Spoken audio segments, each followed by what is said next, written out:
Hello friends, I am Sporsho. Normally, the organic manures we apply to our plants have less potassium than required.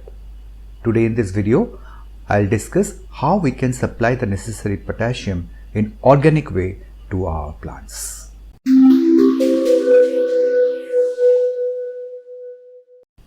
Before going to the main topic, I should mention here that the plants require three main nutrients from the soil. These are N or nitrogen, P or phosphorus, K or potassium. Other than these, several minerals and micronutrients are required, but these three are most important and we refer them as NPK. What are the NPK value and what are the nutrients available in different organic manures available in the market? I have uploaded a video regarding that in this channel.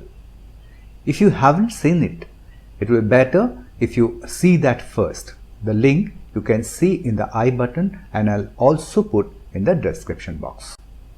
You will notice in all the organic manures we usually use has less amount of potassium, but the potassium is very important for plants. The potassium supplied in this manure take care of growth, immunity, general health of the plant. But when the question of flowering and fruiting arises, this potassium is not always sufficient. For this reason, many gardeners use chemical fertilizer like SOP or sulfate of potash or MOP or muriate of potash to fill the gap. I am against application of any chemical fertilizer to the soil, as it in the long run will destroy our soil by killing its natural habitats. If ever required, I use chemical fertilizer by foliar spray, as this doesn't harm the soil. Now coming to the point. It is really a problem to supply sufficient potassium organically to the soil. The main organic source of potassium is the peel of vegetables and fruits. Among these peels, banana peel contains highest amount of potassium. Now let's see how we can use these sources to our garden. As I told in my earlier videos, if it is possible, make kitchen compost with your kitchen waste, which usually have all kinds of fruits and vegetable peels, tea leaves, coffee grounds, eggshells, etc. Your gardening will not be complete unless you are doing this. How to make compost? A video of that I have already uploaded. You can go through that and the link you will find in the description box. Whatever compost you may be using, it may be vermicompost or cow dung compost, they don't have vegetable or fruit peels in it. So the potassium level will never be like the kitchen compost. Nowhere the NPK value of kitchen compost is clearly mentioned. And it will be of course different for different kitchens. But one thing is sure, the presence of potassium and other nutrients will be much more in kitchen compost. It means if we can use kitchen compost time to time to our plants, there will be no deficiency of potassium. It is again true that making up compost may not be possible for some. They can use the water after soaking the peels for 24 hours. That will help to supply the potassium to their plants. Next, let me come to another unique problem. Sometimes we require to apply only potassium to our plants, particularly when we want more flowers and fruits.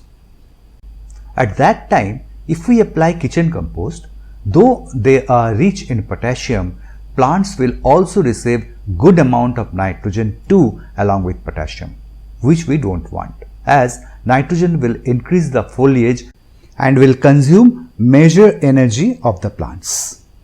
In this situation, we need to apply only potassium and we have to solely depend on banana peel for that purpose. Because though all vegetable and fruit peels do have potassium, but banana peel has the highest.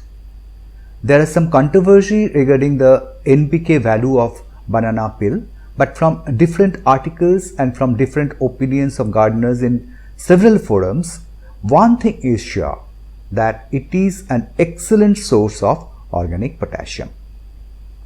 Now we will see how we can use the banana peels. First, after soaking the banana peels for at least 24 hours, use the water to the plants. This method very quickly supplies potassium to our plants.